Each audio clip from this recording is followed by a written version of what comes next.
Todo ahora está dirigido por el emocionalismo.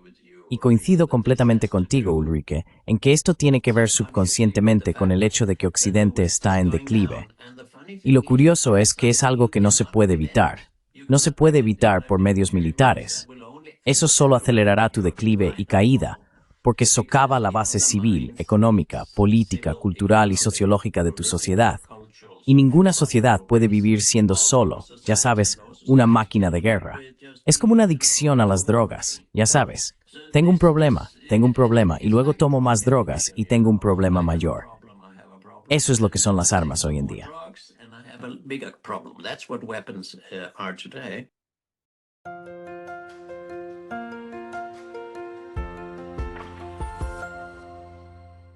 Hello everybody, this is Pascal from Neutrality Studies and today Hola a todos, soy Pascal de Neutrality Studies y hoy tengo conmigo a dos fantásticos pensadores europeos. Estoy hablando con la doctora Ulrike Guérot en Alemania y el doctor Jan Oberg en Suecia. Ambos son intelectuales que fundaron organizaciones de paz. Ulrike más recientemente con la recién establecida Iniciativa Transcontinental Europea, y Jan creó hace más de 30 años la Fundación Transnacional. Hoy queremos hablar sobre el activismo por la paz, con algunos consejos de intelectuales con experiencia sobre lo que todos podemos hacer para salir de esta espiral de escalada. Así que, Ulrike, Jan, bienvenidos. Bueno, hagámoslo en dos partes. Me gustaría primero hacer un poco de análisis. ¿Qué salió mal?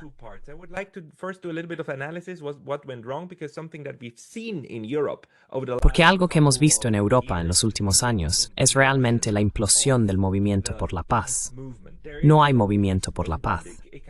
Desapareció. Hay un poco, algo se está moviendo en lo que respecta a Gaza, pero incluso eso es bastante tenue en comparación con lo que había en los años 60, 70 y 80. Y luego, en la segunda parte, queremos hablar sobre qué podemos hacer al respecto. Permíteme preguntarte, ¿cuál es tu análisis? ¿Qué pasó para que incluso grandes partes de la izquierda, pero en general, el público en general, en Europa, realmente esté de acuerdo? Mucha gente estuvo de acuerdo con Jens Stoltenberg en que las armas son el camino hacia la paz cuando se trata de Rusia. ¿Qué pasó? Ulrike primero y luego Jan.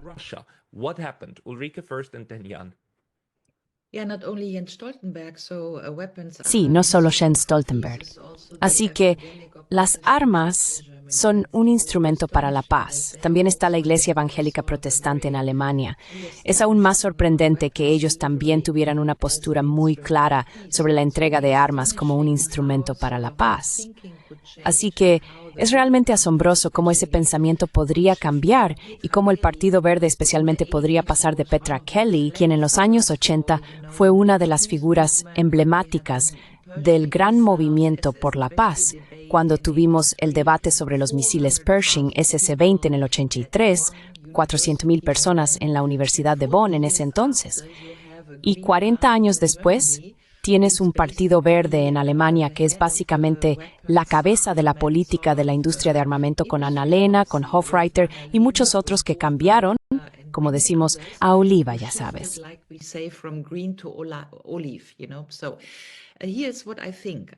Entonces, esto es lo que pienso. Quiero decir, la última gran e importante manifestación por la paz que vimos fue con Irak.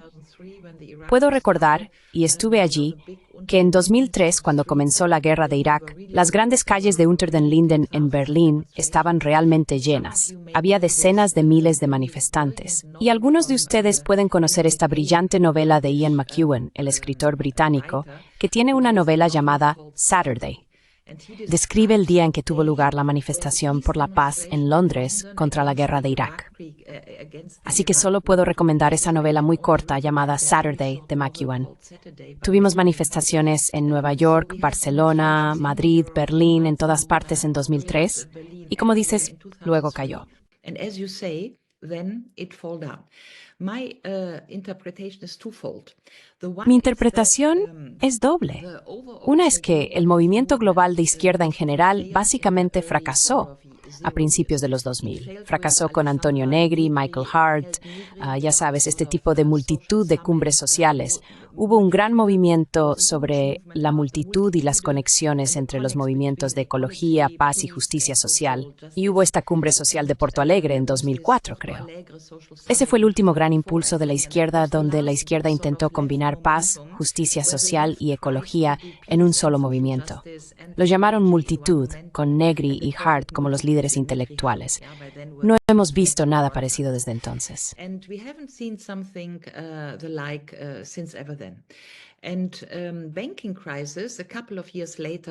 Y la crisis bancaria, un par de años después, trajo protestas de austeridad que llevaron a algunas protestas sociales, pero esto también fue borrado. Creo que la juventud, la generación joven que normalmente busca la paz, es el instinto de una generación joven buscar la paz, fue básicamente, digamos, instrumentalizada o guiada en los discursos en los que participaron.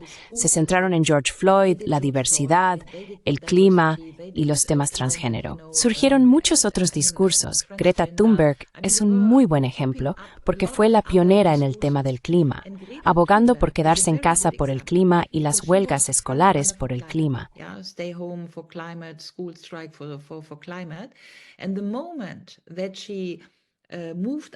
Y en el momento en que ella se apartó del consenso e hizo lo de Gaza, también fue expulsada. Entonces, lo que nos dice es que hay protestas ruidosas y protestas no permitidas. O hay protestas que los medios amplifican y protestas que los medios no amplifican. Así que hay una buena manifestación y una mala manifestación. Sí, Greta Thunberg es una buena manifestación.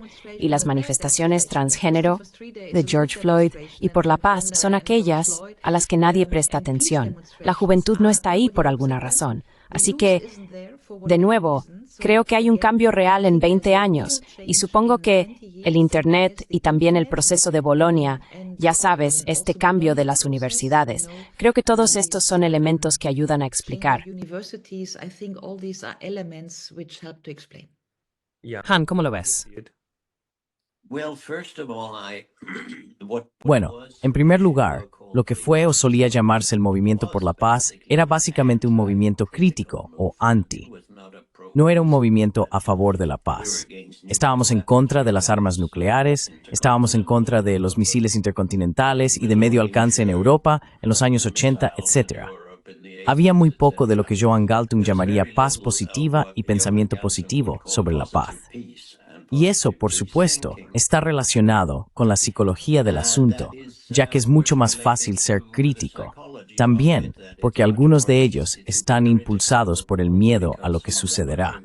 Es más fácil ser crítico con algo que no nos gusta que ser constructivo y decir lo que se debería hacer. Quiero decir, eso es intelectual y psicológico. Solo hay que mirar los periódicos, buenas noticias o malas noticias, etc. Y el pensamiento visionario ha desaparecido completamente del mundo occidental.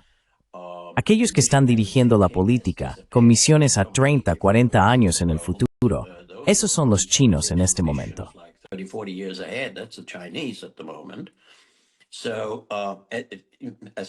Entonces, un tercer factor que diría es que la máquina de propaganda ha sido más masiva que nunca. Lo he visto yo mismo. Quiero decir, podías llegar a los medios de comunicación convencionales durante la guerra de Irak. Yo mismo estuve muy involucrado en la disolución, no creando la disolución, sino trabajando contra la disolución de Yugoslavia. Podías llegar a CNN y BBC con otras opiniones sobre Serbia o limpieza étnica o Kosovo o lo que sea. Eso es totalmente imposible hoy en día. Nadie quiere escuchar nada más que la narrativa principal que se ha decidido de una vez por todas. Y fíjate, y eso creo es la primera vez que veo eso en más de 50 años. Hay un consenso muy alto entre la política, los medios y la investigación. La investigación por la paz básicamente ha desaparecido. Quiero decir, ¿quién trabaja hoy en serio con una reducción de la violencia? Muy poco.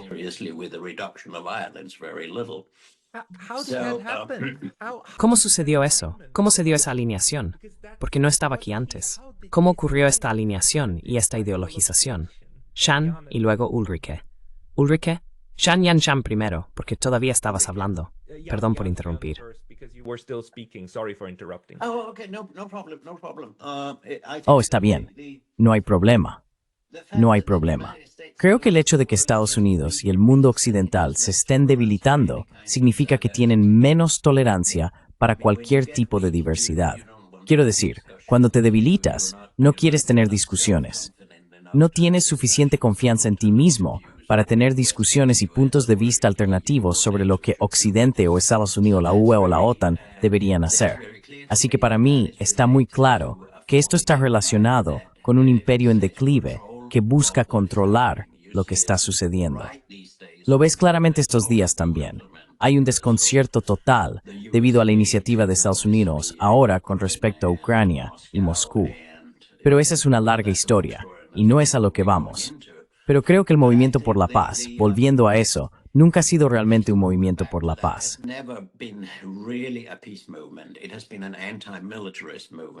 Ha sido un movimiento antimilitarista, un movimiento antiarmas. Y creo que la investigación por la paz, y estoy en la tradición de Johan Galtung, siempre decía, haz diagnóstico, haz pronóstico, pero no te detengas ahí. No dejes que los políticos decidan qué hacer. Eso es demasiado peligroso. Propon propuestas e ideas. Tengamos una discusión sobre futuros posibles. Robert Jung hizo eso en Austria en los años 70 y 80, etc. Los talleres de futuro y todo eso. Hemos perdido el futuro en el mundo occidental. No hay pensamiento sobre el futuro.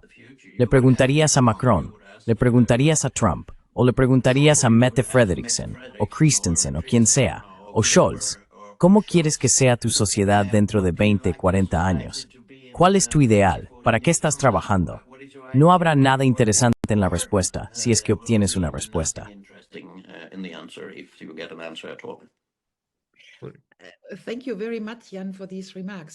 Muchas gracias, Jan, por estos comentarios. Primero, permíteme decir que recibí un premio en 2019 de la Biblioteca Robert Jung en Salzburgo, así que estoy muy feliz.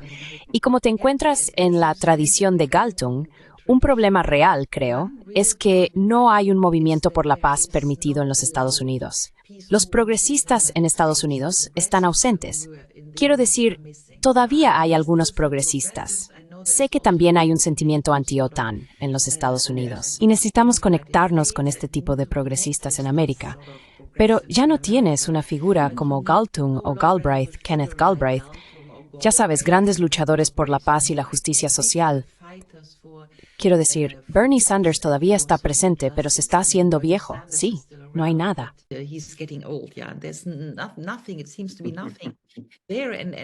Parece que no hay nada allí. Y quiero decir, digamos esto, pero ya sabes, recuerda las protestas contra Vietnam en los Estados Unidos con Woodstock, ¿verdad? Y cuando hicimos los 50 años de Woodstock, fue en 2019, ¿verdad? Pensé que debería haber un festival de Woodstock de 50 años, pero no hubo nada. Así que también describe que la juventud en los Estados Unidos ha perdido el movimiento por la paz, ¿verdad? Y ahora, porque tu pregunta, Pascal, fue cómo podría suceder que tengamos un complejo de políticos o política, ONG, medios de comunicación, en el que el argumento de la paz está fuera. Para ser muy preciso, por ejemplo, en Alemania, tenemos en Hessen, uno de los Länder alemanes, un instituto que se llama Hessisches Institut für Friedensforschung, así que el Instituto Hessiano de Investigación para la Paz. El buen viejo Dieter Senghas. Sí, Dieter Senghas. Pero Dieter Senghas también es un poco como Bernie Sanders. Es de la vieja generación, lo sé. Pero lo que quiero decir es que la directora de este Instituto Hessiano para la Paz es una joven, una mujer muy inteligente, y luego apareció en programas de debate en televisión durante la guerra de Ucrania. Y también estaba a favor de las armas para Ucrania. Solo estaba un poco menos a favor de las armas para Ucrania que los otros tipos de línea dura, ¿verdad? Así que la pregunta en el debate televisivo ya no era paz y diplomacia y no armas contra armas y cada vez más armas. Así que la única especie de oferta para el discurso era armas o un poco menos de armas. Esto también muestra cómo las opciones de discurso, precisamente lo que Jan ha estado describiendo, las opciones de discurso, nuestra opción lo que debería ser, secretamente eliminadas.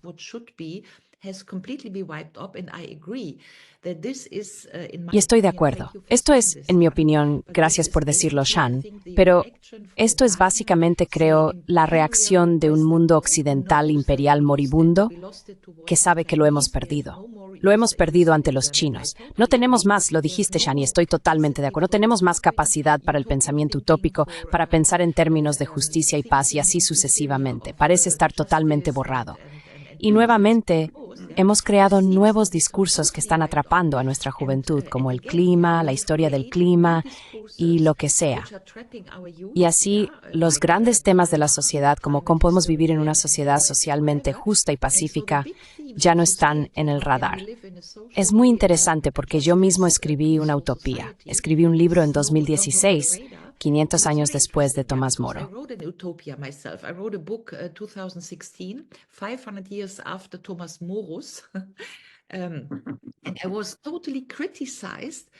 Fui totalmente criticado por mencionar el término utopía porque nos hemos adaptado a políticas de pragmatismo. Y el pragmatismo es que hay un problema. Necesitamos reaccionar de inmediato y necesitamos hacer X, Y, Z. Y nadie tiene pensamiento prospectivo.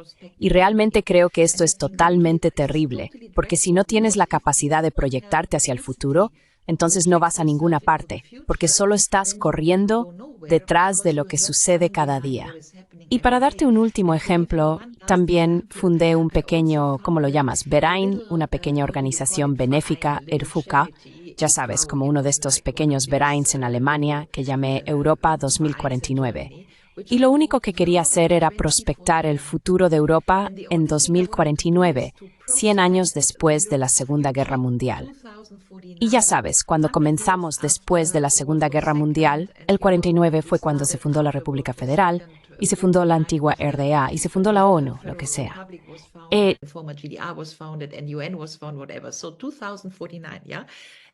Así que 2049, sí. Y adivina qué. Recientemente en una mesa redonda me acusaron de tener teorías de conspiración porque he creado una institución con una cifra y las cifras son totalmente numéricas. Y luego hay una conspiración detrás de eso. Y dije, mira, no estoy en conspiraciones. Solo quiero tener una visión para Europa 2049.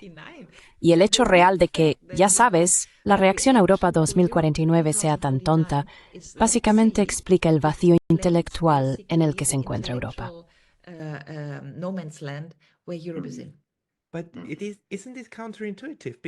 Pero ¿no es esto contradictorio? Porque la facción pro-guerra del debate global también tiene una visión para el futuro. Y la visión es que habrá una guerra con China, habrá una guerra con Rusia, y necesitamos prepararnos para eso. Quiero decir, eso también es una visión. Es solo que es una visión terriblemente oscura, que luego pinta estas imágenes muy poco realistas sobre el enemigo. Pero en este punto, solíamos rechazar eso. Al menos solía haber una buena parte de la población en los años 60, 70 y 80 que rechazaba eso y decía no, esa no es la visión que queremos. Shan, ¿cuándo ganó la facción pro-guerra el discurso público?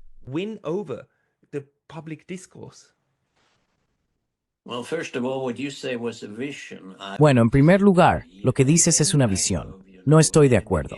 Cualquier tipo de imagen enemiga o lo que sucederá con respecto a China en el futuro son construcciones puras.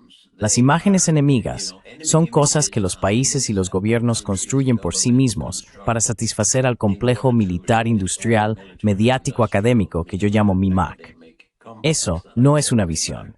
Eso es solo una herramienta para exprimir más dinero, si se quiere, de los contribuyentes. Porque los contribuyentes, desafortunadamente, son quienes pagan por todas estas cosas estúpidas. Por eso, por cierto, creo que las protestas de los contribuyentes y la disminución del pago de ese porcentaje que va a la defensa nacional o militar deberían ser alentadas, que la gente debería decir, me niego a pagar por estas guerras.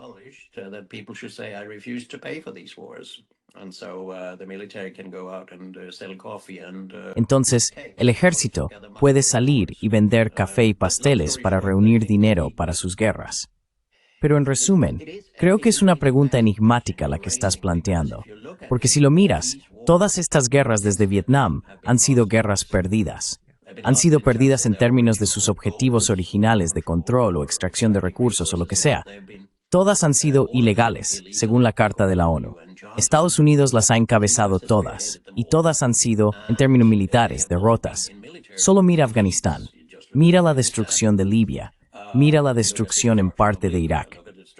Y ahora ya sabes, hemos terminado en el mundo occidental apoyando completamente un genocidio.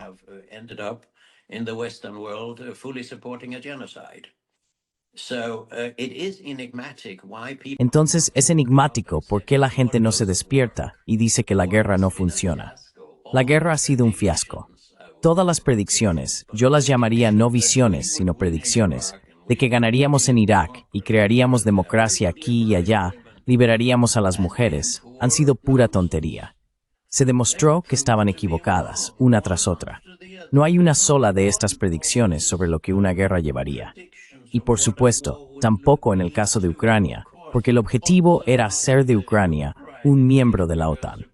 Lo cual es lo más estúpido que podrías haber hecho hace 10 años o 30 años, cuando comenzaron a establecer la primera oficina de la OTAN en Kiev.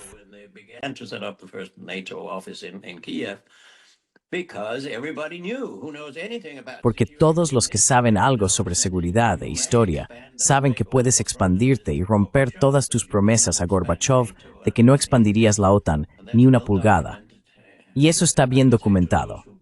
Diría a aquellos de sus espectadores que creen que la página de inicio de la OTAN y la UE tiene razón al decir que esas garantías nunca se dieron. Se dieron. Y eso se ha perdido ahora, también finalmente, para que la mayoría de la gente lo vea. Sin embargo, no los líderes europeos que seguirán luchando y armando a Ucrania. Pero eso también se ha perdido. Si el objetivo era integrar a Ucrania en la OTAN, ya se ha perdido. Así que no hay ni una sola guerra que se haya ganado.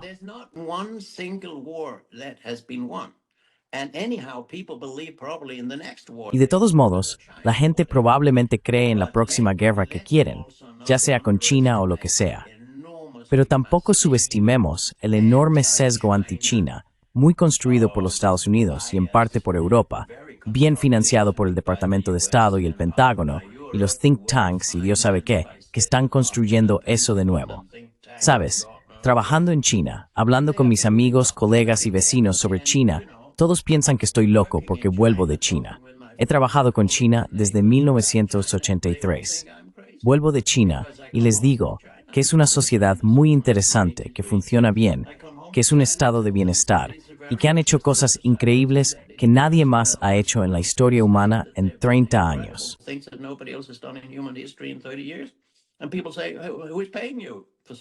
Y la gente dice, ¿quién te está pagando por decir estas cosas? Así que es muy, muy masivo.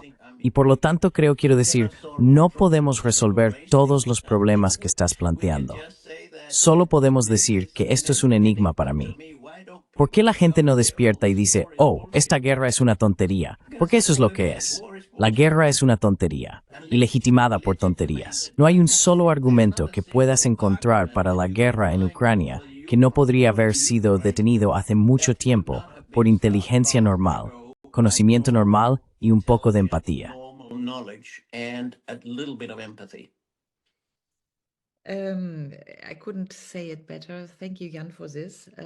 No podría haberlo dicho mejor. Gracias, Jan, por esto. Solo para quizás añadir, es visible que Alemania está en preparativos de guerra concretos, construyendo búnkeres, preparando calles para tanques que van hacia el lado este. Quiero decir, hay documentos claros en Internet de generales que indican que Alemania está preparada para ser una especie de centro de tráfico medio para una ofensiva hacia el este. Sí, así que eso ya es bastante triste. Lo que también es triste es que en cada tipo de estación de autobuses ahora veo pequeñas imágenes de soldados, en su mayoría mujeres, por cierto. Esta es la perversión del feminismo, que veo a una joven muy inteligente con uniforme, como diciendo, estás lista, puedes hacerlo. Este tipo de activación emocional de que ella ha nacido para la guerra. Quiero decir que podamos hacer esto en un mundo civilizado como una cosa de relaciones públicas. Para mí, es simplemente impactante. Sí, pero porque lo dijiste, Jan, solo quiero apoyarme en lo que dijiste. Jan, I just want to sort of relay on what you said, yeah? This sort of going against China and Russia things. Este tipo de enfrentamiento contra China y Rusia también me parece inminente. Y es totalmente Quiero decir, si recuerdas lo extraño que es eso, creo que se relaciona con el hecho de que Fukuyama nos dio el libro El fin de la historia. Y todavía estamos en esta especie de equipo ganador. Ganamos esa historia. Y Occidente se está dando cuenta de que no estamos ni cerca, no estamos en términos económicos, no estamos en términos de recursos. Está emergiendo el mundo BRICS. No estamos en lo que respecta a mano de obra barata, y el dinamismo está en el este. Pero aún así, pensamos que somos los buenos. Somos Occidente. Y el fin de la historia es nuestro fin de la historia. Y que somos las personas que promueven la democracia y lo que sea que promueva la economía social de mercado. Aunque vemos que Estados Unidos básicamente sumió a la mitad de su población en la pobreza en los últimos 20 años, mientras que los chinos sacaron a 2/3 de su población hacia la riqueza.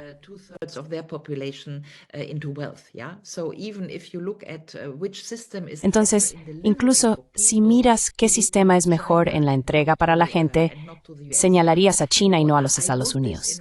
Y escribí esto en un libro reciente. Pero todos estos argumentos son básicamente, como dijo Jan, no puedes hacer estos argumentos porque el sistema de medios y el sistema escolar universitario están tan sesgados que cuando dices la dicotomía entre los buenos, nosotros Occidente, y estas dictaduras como Rusia, como China, siempre son dictaduras. Sí. Así que hay una dicotomía clara y estamos produciendo bien para nuestra gente y los otros no están produciendo bien para su gente.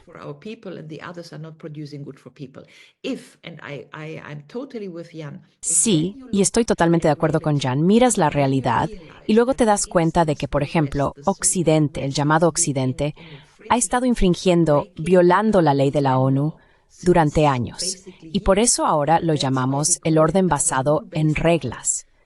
El orden basado en reglas ni siquiera no se puede encontrar en Internet, ni siquiera está escrito. Básicamente es la regla del más poderoso. Es el tipo de orden imaginado por Estados Unidos. Eso no es más que el orden basado en reglas.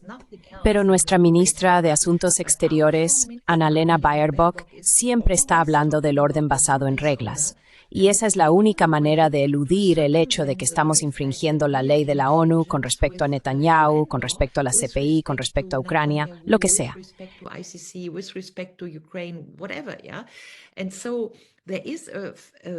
Y así hay un argumento que sostiene que, mientras tanto, en el llamado Occidente estamos negando la realidad. Y el mejor libro en el mercado es realmente de Emmanuel Todd. Creo que ya hay una traducción al inglés disponible, La decadencia de Occidente. Emmanuel Todd básicamente dice que la civilización occidental, subconscientemente consciente de su fracaso en términos civilizacionales y espirituales, es decir, sabemos sobre nuestro fracaso que no lo logramos.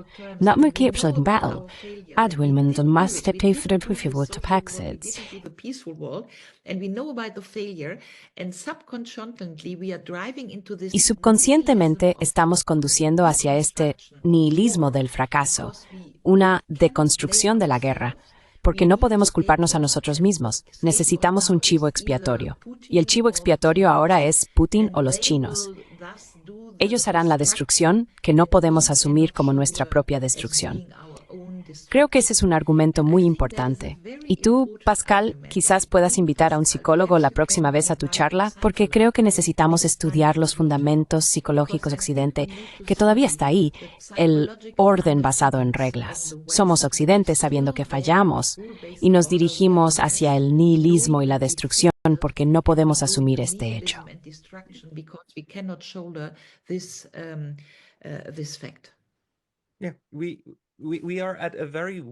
Sí, estamos en un punto muy extraño, especialmente en Europa, porque ahora mismo, también con la administración Trump, esta es la primera administración en mucho tiempo que ahora habla oficialmente sobre la paz. Y es un poco triste que esto venga, nuevamente, de Washington y no de Europa, que sería la que más ganaría con ello, ¿verdad? Y ahora, aparentemente, hubo una llamada telefónica entre Donald Trump y Vladimir Putin, diciendo que el ministro de Relaciones Exteriores, Anas Statstan y el Estadio Defensa, están muy de crear paz con Rusia.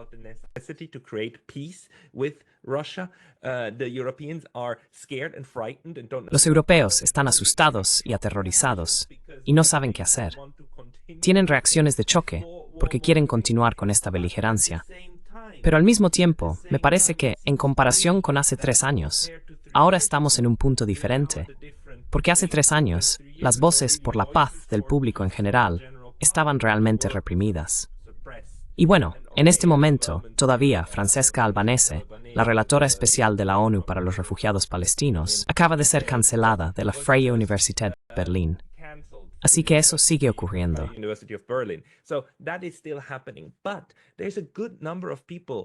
Pero hay un buen número de personas, me parece, que ahora buscan voces para enfoques alternativos. Y no estoy hablando necesariamente de alternativa para Alemania, sino de los movimientos por la paz. Y tal vez pasemos a la segunda parte.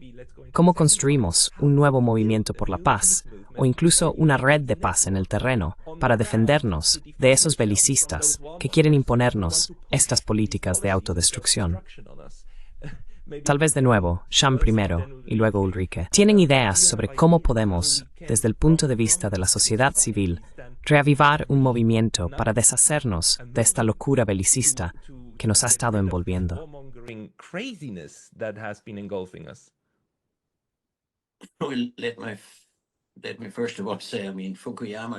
Permíteme decir, en primer lugar, quiero decir, Fukuyama debería haber escrito un libro. Su título estaba equivocado.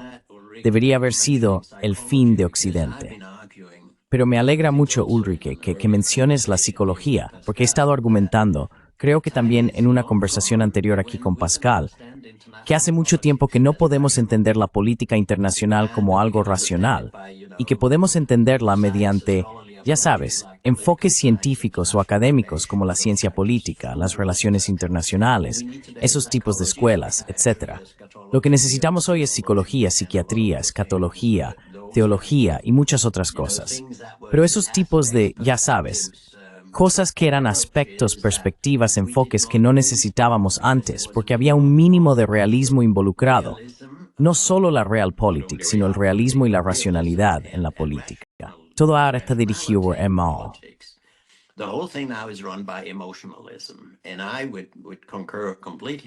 Y estaría completamente de acuerdo contigo, Ulrike, en que esto tiene que ver subconscientemente con el hecho de que Occidente está en declive. Y lo curioso es que es algo que no se puede evitar. No se puede evitar por medios militares. Eso solo acelerará tu declive y caída, porque socava la base civil, económica, política, cultural y sociológica de tu sociedad. Y ninguna sociedad puede vivir siendo solo, ya sabes, una máquina de guerra. Es como una adicción a las drogas. Ya sabes, tengo un problema, y luego tomo más drogas, y tengo un problema mayor. Eso es lo que son las armas hoy en día. Creo que, quiero decir, nuestra propia fundación, que ha estado operando desde 1986 en apoyo del objetivo de la Carta de la ONU de hacer la paz por medios pacíficos. Lo que hacemos es ocasionalmente, y diría que quizás la mitad de lo que hacemos, es pensar de manera visionaria.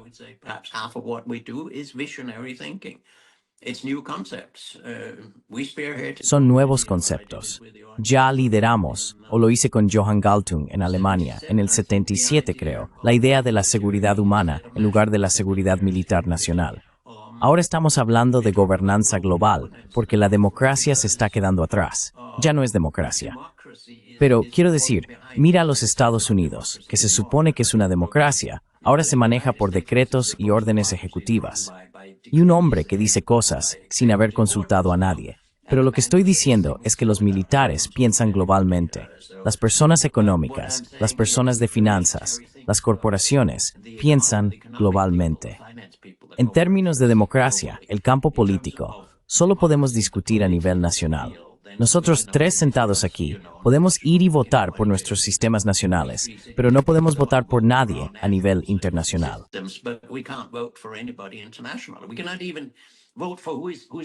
No podemos ni siquiera votar por quién nos representa en la OTAN o en la ONU o algo así.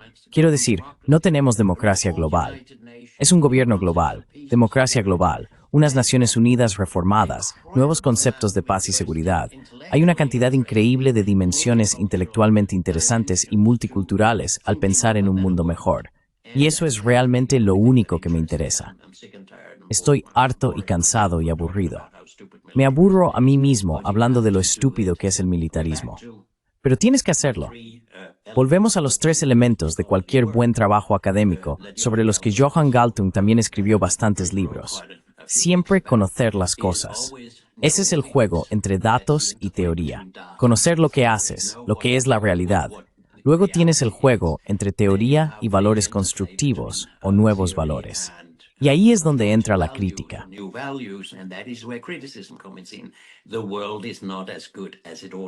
El mundo no es tan bueno como debería ser. Pero la parte constructiva es entonces decir, ¿cómo podría ser?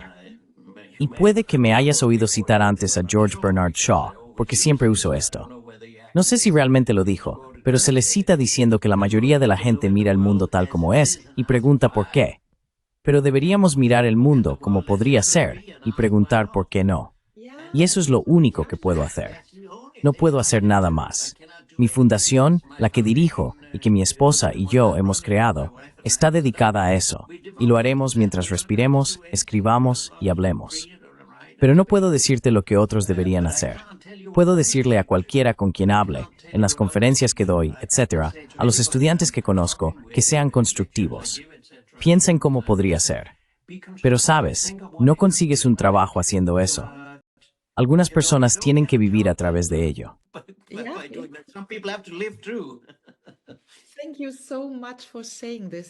Gracias por decir esto, Jan. Pascal, intervengo de inmediato, pero quiero decir solo para repetirlo con otras palabras. Pero primero, realmente hay un problema con la llamada escuela realista en los Estados Unidos, Axel Hagerström y toda esta gente que también ha sido eliminada intelectualmente. Quiero decir, había una gran escuela de realismo político allí, George F. Kennan y toda esta gente, John Mearsheimer. Sí, y básicamente todos fueron tomados por ideólogos, Brzezinski y Kissinger y lo que sea. Estamos totalmente de vuelta a la teología política con Carl Schmitt, ya sabes, y los straussianos y lo que sea, ya sabes, este tipo de proyección de poder propio y lo que sea. Así que y gracias por decir esto, Jan, creo que hay una especie de vacío teórico porque nuestras universidades ya no permiten la teoría de alguna manera, porque todo se trata de ciencia aplicada.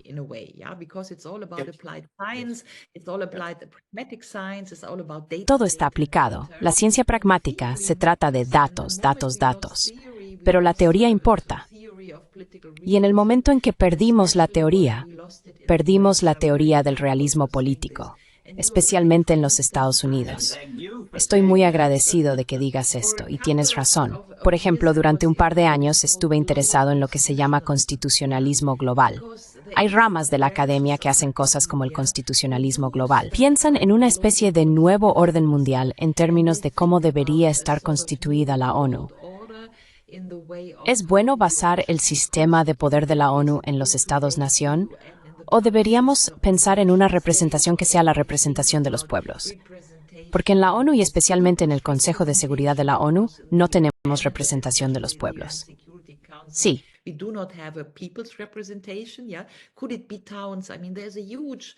Podrían ser las ciudades. Quiero decir, hay una gran discusión sobre quién es el hegemón global. Si Estados Unidos ya no es el hegemón global, ¿quién es el juez global? Sí, quiero decir, tenemos la CPI, pero Estados Unidos no es miembro de la CPI. Así que hay grandes preguntas que de alguna manera reflejan un pensamiento eterno, como ya planteó Immanuel Kant en 1791, la paz eterna, una especie de estructura que necesita tener el mundo si queremos perseguir la paz global.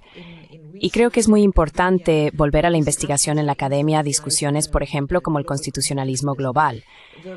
El punto que retomo, Han, es cuando dijiste que los negocios, la manufactura, todos los recursos, el sistema financiero es global.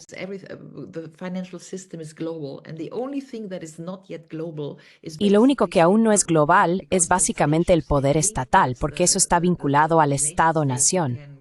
Ese es el Estado-nación. Puedes gobernar tu mundo o gobernar tu país. Esto es precisamente lo que Dani Rodrik ya discutió en su fabuloso libro, La paradoja de la globalización. ¿Recuerdas ese libro donde Rodrik básicamente dijo que no puedes tener las tres cosas? No puedes tener soberanía, democracia y globalización. hay que omitir una. Y entonces la pregunta para el sistema global es, ¿qué queremos omitir? Soberanía, soberanía nacional. ¿Queremos omitir la globalización o queremos omitir la democracia? Y el sistema que estamos manejando ahora, este sistema de gobernanza está omitiendo la democracia por todas partes. Intentamos mantener la soberanía.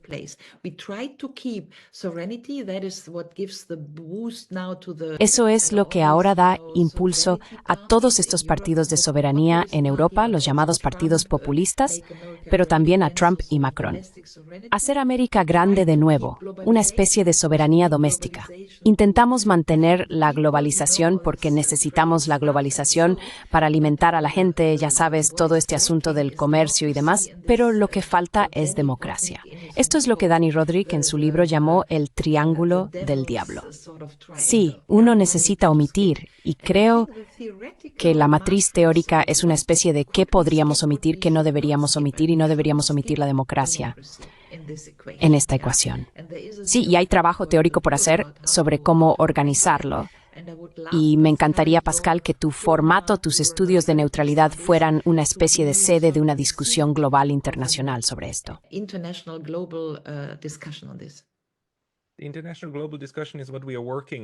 La discusión global internacional es en lo que estamos trabajando, también con un par de otras personas, tanto en esta plataforma como fuera de ella. Y hablaremos de esto muy pronto. No ahora, pero muy pronto. Pero para mí, por ahora, con ustedes dos, ya saben, el análisis sobre lo que está mal es una cosa, y luego crear visiones de a dónde queremos ir es otra cosa. Y es algo bueno. Es una buena idea. Tenemos que hacer eso. Pero las personas que están escuchando esto están sentadas en algún lugar de su casa porque tienen un poco de tiempo y tienen interés en esto.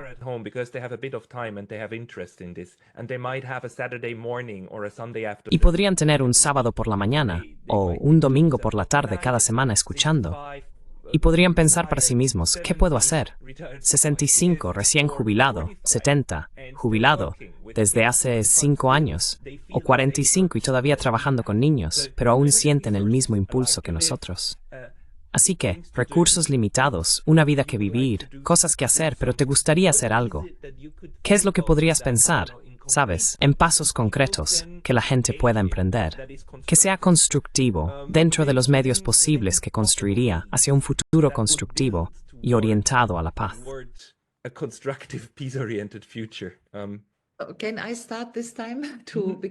Puedo empezar esta vez también, porque puedo ser muy breve. Escribí una utopía que se llama ¿Por qué Europa debería convertirse en una república? Y básicamente imagino una gran Europa como Suiza, construida desde abajo hacia arriba por una democracia comprometida, descentralizada. Ya sabes, no un superestado central de la UE. La UE para mí está abolida. Pero imagino una estructura descentralizada, regional, basada en la democracia como una gran Suiza, que obviamente es neutral.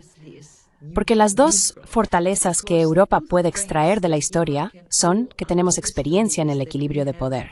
Hicimos esto durante siglos y después de haber sido coloniales durante 500 años comenzamos a ser anticoloniales.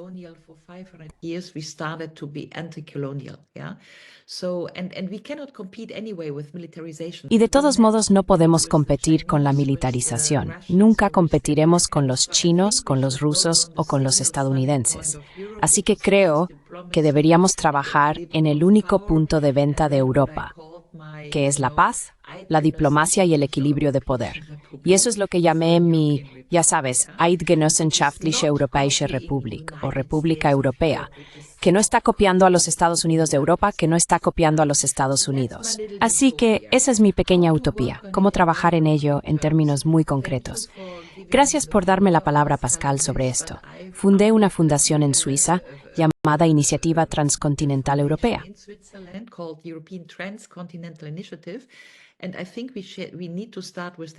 Y creo que debemos comenzar con la generación joven. Uno de los proyectos diversos de esta fundación será un formato de cooperación juvenil, como el formato de cooperación juvenil franco-alemán después de la Segunda Guerra Mundial, que construyó el entendimiento franco-alemán, del cual surgió la integración europea. No todo fue malo, porque incluso si ahora existe la Unión Europea, todo el mundo tiene enormes resentimientos y definitivamente va en la dirección equivocada. Hubo algunos buenos momentos y las personas que hicieron ese proyecto de la UOME, como Mitterrand, Delors o incluso Helmut Kohl, tenían buenas intenciones. No debemos pasar por alto esto.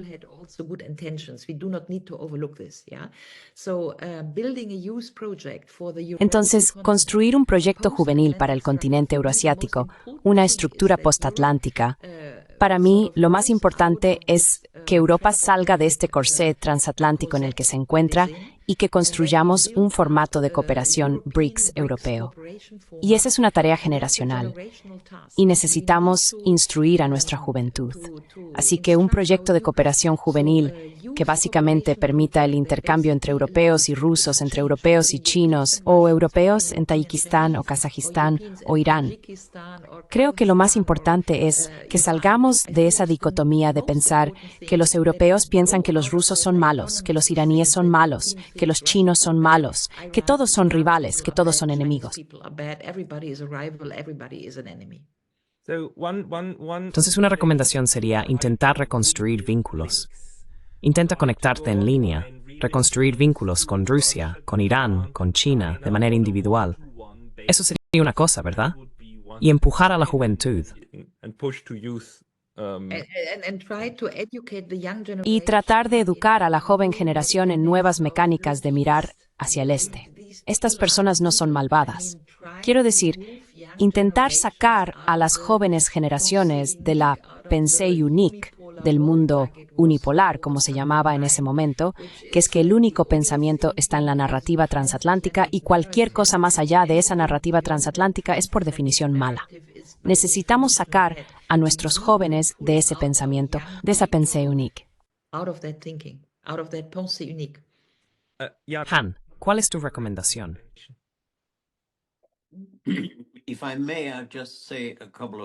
Si me permiten, solo diré un par de cosas relacionadas con lo que se acaba de decir. Creo que debemos ser conscientes de que una buena idea tarda entre 25 y 50 años en concretarse, así que no deberíamos desesperarnos en absoluto. Sigo insistiendo en que veré algunas de las buenas ideas realizadas mientras aún esté vivo. Tal vez solo me esté consolando, pero así lo creo. Vemos cambios. Y también creo que no deberíamos subestimar que lo que vemos ahora es algo que probablemente diría que no ha sucedido en siglos. Nos estamos moviendo, no solo porque Estados Unidos y el mundo occidental están en declive, sino que nos estamos moviendo hacia un nuevo sistema en el que ya no habrá un mundo unipolar.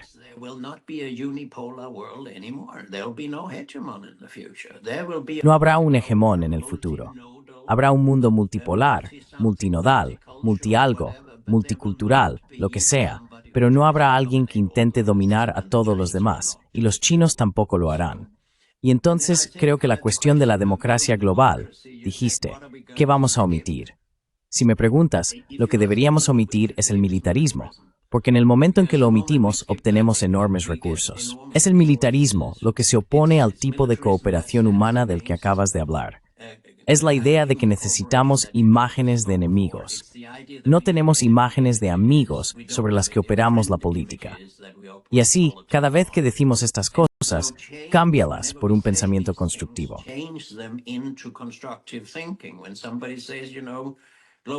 Cuando alguien dice, ya sabes, globalización, nosotros decimos, ¿qué tal globalizar la democracia y la paz? Y así usamos estos términos y simplemente expandimos los términos existentes. Y en segundo lugar, inventamos nuevos términos, nuevos conceptos, nuevas teorías, nuevas visiones de futuro. Creo que mucha gente, y esa era la reina de la investigación por la paz, Elise Boulding, quien siempre decía, no puedes hacer que la gente trabaje por algo si no pueden ver ese futuro deseable. Y así, el primer paso, en mi opinión, es desarrollar futuros deseables, posibilidades futuras, y tener esa discusión democrática sobre hacia dónde ir con el mundo o nuestro propio país. Porque si la gente no puede ver por qué está trabajando, trabajará en contra de algo.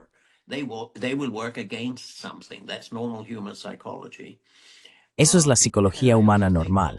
Y también creo que lo que necesitamos no es solo, no necesitamos el pensamiento distópico en el que estamos en este momento. Tampoco necesitamos una utopía.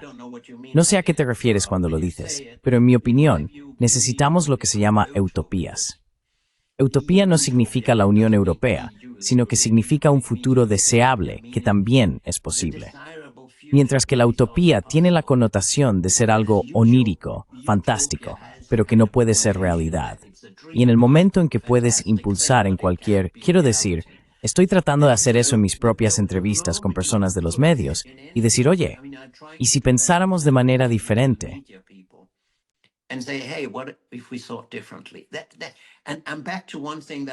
Y vuelvo a una cosa en la que siempre he creído. Todos los que tienen un trabajo, que están en una profesión, estudiantes, médicos, ingenieros o lo que sea, casi no hay nadie que no pueda contribuir a la paz a través de su profesión si la orientan hacia eso. Si eres profesor en una escuela, puedes enseñar la historia de la paz, y no solo la historia de las guerras. Y hemos visto lo que los médicos han hecho históricamente al alertar a la gente sobre el riesgo de las guerras nucleares y lo que sucedería si tuviéramos una. Ahora están totalmente enfocados en la paz negativa, si se quiere, no en la paz positiva. No quieren hablar sobre seguridad alternativa.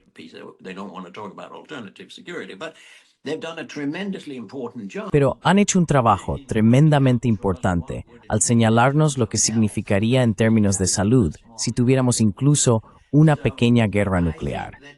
Así que creo que nunca quise, con mis estudiantes, no quiero decirle a la gente qué hacer. Estoy fundamentalmente en contra de eso. Pero quiero dejar caer ideas sobre cómo podrías orientar lo que ya haces en la dirección de la paz. Dale un toque de paz, hagas lo que hagas. Dale un toque de paz a quien quiera que encuentres más tarde hoy y cómo saludas a esa persona. Ese tipo de cosas, ya sabes. Si miles de millones de personas hacen eso, cambiaremos el mundo. Pero un gran plan en el que todos deberíamos participar, nunca creí en eso. No. Pascal, can I chime in? Pascal, ¿puedo intervenir? Porque hubo dos cosas, Sean, que realmente me impactaron. Una es la utopía. Y estoy totalmente de acuerdo. Quizás para los oyentes pueden encontrar esto en Internet. Estoy trabajando junto con Stanislav Strasburger, quien es un polaco casado con una mujer alemana que vive en España. Así que es totalmente utópico, viviendo en Andalucía. De hecho, tiene un proyecto utópico, Utopía. Ha estado escribiendo varios artículos sobre esto en español y en Polonia, y también en Berlín, en el Berliner Zeitung. Así que para todos los que escuchan esto, que hablan polaco y pueden ir a Rzeczpospolita o aquellos que pueden ir al Berliner Zeitung, hay algunos artículos sobre el proyecto Utopia, que es el diseño de una mejor Europa. Estoy muy feliz de hacer este trabajo con Stanislav Strasburger. Y aquí está el asunto. Solicité mi financiación que me estaba la Universidad de Bonn. No la conseguimos.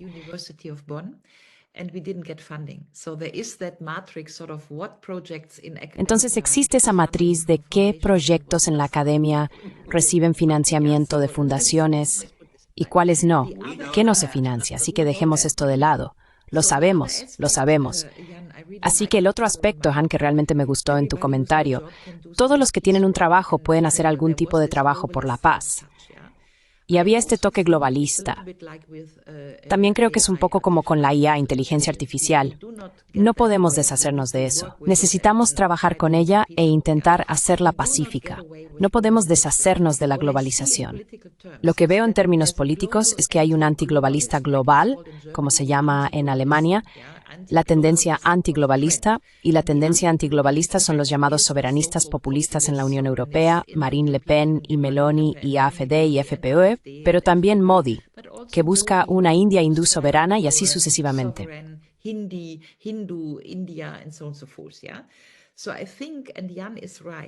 Entonces, creo, y Jan tiene razón, que necesitamos ofrecer conceptos de globalización que funcionen.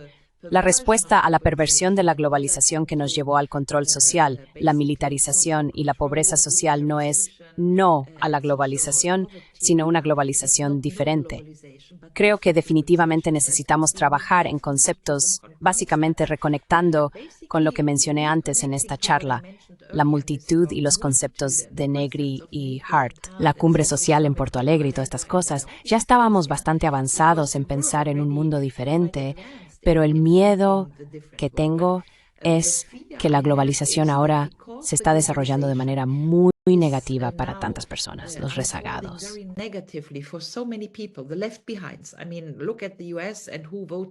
Quiero decir, mira a los Estados Unidos y quién votó por Trump. Son los dejados atrás. Está por todas partes. Son los dejados atrás. Las personas en las regiones, los agricultores, los campesinos, aquellos en regiones estructuralmente débiles que votan por los llamados populistas.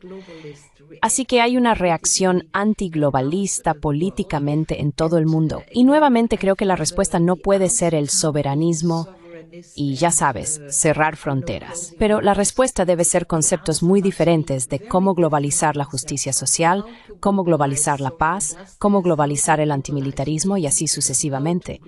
Y creo que hay una desesperación por la investigación académica. Y es una pena que esto no esté adecuadamente financiado. Han, ¿quieres responder? Yes, I would just say I'm so happy about what you're saying. Sí, solo diría que estoy muy feliz con lo que estás diciendo, Ulrike. Muchas gracias. ¿Qué dicen? Las grandes mentes piensan igual, y a las grandes mentes les gusta pensar. Y eso es lo que estamos tratando de hacer en esta conversación. No estamos hablando de muchos problemas concretos o de lo que sucedió ayer en esa reunión. Estamos en algo que encuentro terriblemente fascinante y necesario. Creo que lo que deberíamos tener el valor civil de hacer es también simplemente ignorar a todos los tontos que derriban buenas ideas diciendo, oh, eso no es realista. Sabes, todos hemos escuchado esa frase. Oh, es muy idealista de tu parte pensar que eso es posible, etc.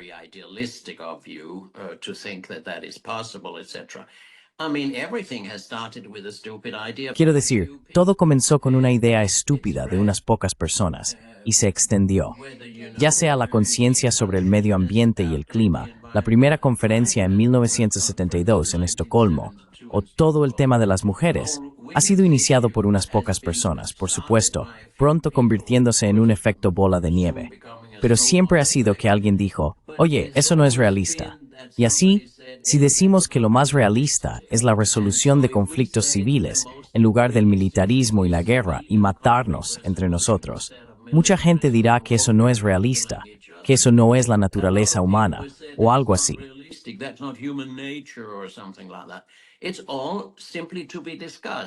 Todo es simplemente para ser discutido y abordado.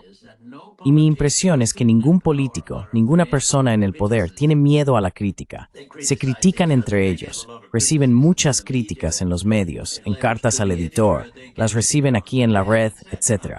Pero lo que no les gusta y lo que les da mucho miedo es que alguien tenga mejores ideas que ellos. Y ya sabes, solía decir que no es muy difícil tener mejores ideas que los líderes occidentales de hoy. No es tan difícil. Hacemos indexing. We're with you. Minati Groars. Si tienen dismisadas ideas inteligentes, que ahora te expulsan de las universidades en Alemania. Así que un tipo de problema secundario. Pero déjame retomar esto, Jan. Te dice lo débil que es el sistema. Y Jan, sabes que Ulrike fue expulsada de su universidad, ¿verdad? Así que...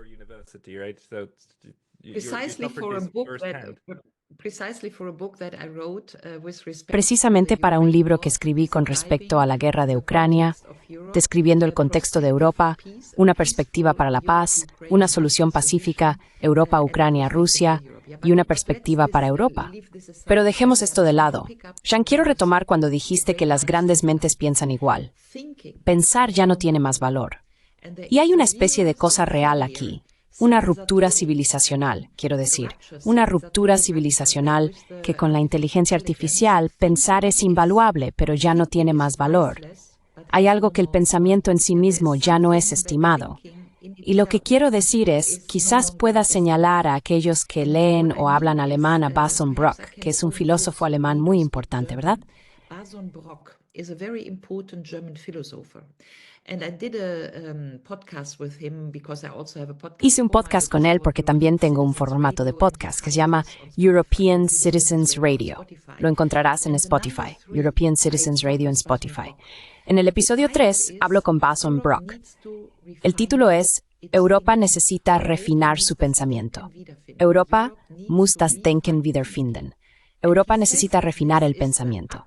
Él dice que esto es lo más importante que debemos hacer si queremos sobrevivir en dimensiones civilizacionales. Y creo que ese es realmente mi compromiso. Se debe permitir pensar, requiere tiempo, requiere leer libros, requiere discusión, requiere tantas cosas, y lo estamos perdiendo todo porque todos estamos en Zoom y todos estamos escuchando.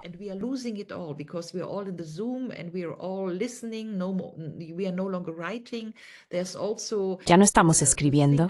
También está el aspecto de escribir y lo que pasa por el cuerpo y lo que termina en el papel. Necesitamos refinar el pensamiento en Europa.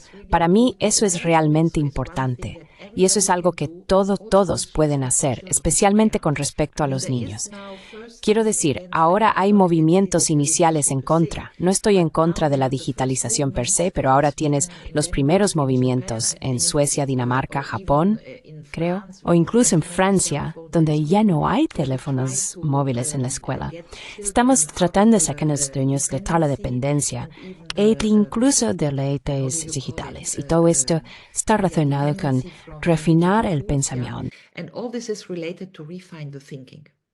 Yeah, and in this sense, a large Sí, part of what y en este sentido, gran parte de lo que sostiene la narrativa de la guerra son versiones simplistas de la realidad. Se basa en quitarle a la gente el derecho de pensar por sí mismos, porque te da a todos estos expertos que te dicen que esto es correcto. Por lo tanto, debe ser correcto. Así que uno de los mayores actos de disidencia, de inconformismo, en este momento, es simplemente seguir pensando y participando e intentar que otros hagan lo mismo. No necesitamos decirle a todo el mundo que son idiotas si no lo ven como nosotros. Les decimos, no, tienes razón. ¿Pero alguna vez pensaste en eso? Tal vez Vladimir Putin, tal vez algo así sucedió. No ostracizar, sino empujar lentamente, intelectualmente, hacia un futuro más sano. Un minuto para las declaraciones finales, porque nos estamos acercando a la hora. Comenzamos con Jan, y Ulrike tendrá la última palabra. We start with Jan and Ulrike will have the last word. Well, I would just say that peace is Bueno, better solo diría que la paz es mejor que la guerra. Y deberíamos pensar por qué no hablamos de paz. Y deberíamos pensar en qué es la paz y cómo llegar allí, porque es totalmente posible. Así que eso nos lleva de nuevo a lo de George Bernard Shaw. Deberíamos hablar mucho más sobre lo hermoso que podría ser este mundo y luego discutir cómo llegar allí, en lugar de quedarnos atrapados en el pasado y el presente. Is our strength to thasar en erbimos, smestra madre en present. Inteni vitor so embracing for. It has no future because it doesn't think of the future. And I say that we have been Y digo que nos han dicho por la propaganda de guerra que Putin no quiere negociar. Y luego Trump toma su teléfono y el trato está hecho. Así que no crean en la propaganda. Y creo, Pascal, que lo que estás haciendo es construir un samizdat global. Y sabemos que en los años 70 la prensa samizdat llevó a la Carta 77 y básicamente derribó a la Unión Soviética. Así que hay esperanza. Vamos a hacer una Carta 88, solo para dar una más. Sí, lo que sea. Carta 2049. Creo que es, ya sabes, pues, si hay la Guerra Mundial, y peso te ahora para 2049. 2049, I think, 100 years after World War, that's why I have this Europe 2049. Whatever. Lo que sea, una generación es entre ahora y 2049. 2050. Very true. Muy cierto. Encontraremos un nombre para ello. Encontraremos un nombre para ello. Mis amigos, muchas gracias. Ulrike Gero en Alemania y Jan Oberg en Suecia. Hablamos la próxima vez. Talk to you next Thank time. you. Remas ranks. Revisemos. Thank you. Thank Muchas you so gracias, much, Pascal. Pascal.